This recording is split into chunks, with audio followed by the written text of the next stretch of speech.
Assalamualaikum warahmatullahi wabarakatuh. Saya dari kelompok 10 akan menjelaskan teori-teori konseling dalam bimbingan konseling keluarga mengenai terapi Gestalt dan terapi behavioral. Sebelum masuk ke penjelasan materi, perkenalkan, saya Sela Francisca dengan NIM 22006-179 dan juga rekan saya, Septi Ayu Azari dengan NIM 22006-178. Nah, di sini kami berdua akan menjelaskan materi mengenai terapi Gestalt dan terapi behavioral. Yang pertama ada terapi Gestalt. Konseling Gestalt dikembangkan oleh Frederick S. Perls. Perls ini mendapatkan gelar dalam bidang medis di Universitas Friedrich Wilhelm Berlin, Jerman pada tahun 1921. Menurut Taufik 2012, fokus utama konseling Gestalt ini adalah terletak pada peranan klien. Bagaimana keadaan klien sekarang serta hambatan-hambatan apa yang muncul dalam kesadarannya. Terapi Gestalt dimulai sebagai revisi psikoanalisis dan dengan cepat berkembang sebagai sistem yang sepenuhnya independen dan terintegrasi. Karena terapi Gestalt ini adalah pendekatan pengalaman dan humanistik. Terapi ini bekerja dengan kesadaran dan keterampilan kesadaran pasien daripada menggunakan ketergantungan psikoanalitik klasik pada interpretasi analisis atas alam bawah sadar, menurut Bowens 2018. Dalam terapi Gestalt, terapis atau konselor secara aktif dan pribadi terlibat dengan pasien daripada mendorong pemindahan dengan tetap dalam peran analitik netralitas. Terapi Gestalt menggantikan sistem psikoanalisis klasik mekanistik, simplistik, sistem Newtonian dengan teori bidang relasional postmodern berbasis proses. Dalam definisinya tentang konseling keluarga dengan pendekatan Gestalt, menurut Corey 2017, menekankan bahwa pendekatan ini fokus pada saat sekarang dan pengalaman keluarga yang terjadi dalam sesi konseling. Teori Gestalt ini memberikan perhatian khusus pada berbagai aspek komunikasi dan interaksi dalam keluarga selama sesi konseling.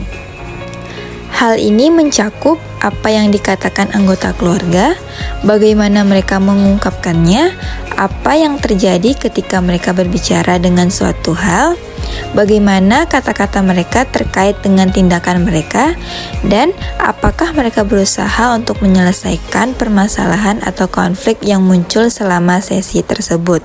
Apa sih tujuan konseling terapi Gestalt ini?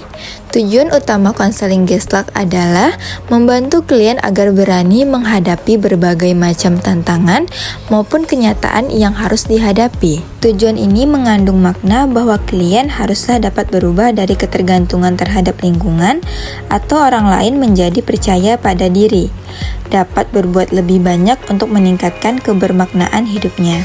Pendekatan Gestalt dalam konseling keluarga bertujuan untuk membawa kesadaran anggota keluarga terhadap interaksi dan dinamika yang terjadi saat ini. Dengan memahami bagaimana komunikasi jika interaksi berlangsung dalam situasi terapeutik, anggota keluarga ini menekankan pentingnya pengalaman yang dialami saat seringkali dapat lebih baik memahami peran mereka dalam masalah yang ada dan mencari solusi yang sesuai untuk mengatasi masalah tersebut. Ini dan bagaimana pengalaman tersebut dapat membantu dalam proses perubahan dan pertumbuhan keluarga. Selanjutnya, ada landasan bagi proses konseling. Menurut Surya 2003, terdapat 3 prinsip kerja atau landasan dalam proses konseling Gestalt, yaitu yang pertama ada pendekatan ini lebih menekankan kepada tanggung jawab klien. Konselor menekankan agar klien mengambil tanggung jawab atas tingkah lakunya. Yang kedua, pendekatan ini berorientasi pada masa sekarang dan di sini, here and now. Dalam proses konseling, konselor tidak merekonstruksi masa lalu atau motif-motif tidak sadar, tetapi memfokuskan keadaan sekarang. Yang ketiga, pendekatan ini berorientasi eksperiensial, di mana konselor meningkatkan kesadaran klien tentang diri sendiri dan masalah-masalahnya. Lalu ada proses perubahan perilaku. Dalam proses perubahan perilaku ini terbagi lagi menjadi 3. Yang pertama ada teknik umum. teknik umum ini dibagi menjadi dua. Yang pertama ada pengawalan konseling, yaitu yang menggarap pengawalan proses yang dilakukan usaha sehingga klien menyadari bahwa meskipun konselor memberikan bantuan, tetapi klien sendirilah yang berusaha mengadakan perubahan pada diri sendiri. Lalu orientasi sekarang dan di sini, maksudnya adalah tidak mengkonstruksi masa lalu atau motif-motif tidak sadar, tetapi memfokuskan pembahasan pada keadaan sekarang.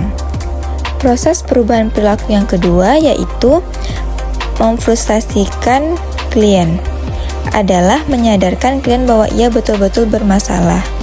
Lakukan terus-menerus sampai klien bertemu dengan kesulitan-kesulitan yang dihadapinya. Setelah masalahnya disadari klien, kemudian klien dapat mengemukakan modal dasar dan kekuatan yang dimilikinya yang dapat dipergunakan dalam konseling guna mengatasi masalah yang dialaminya.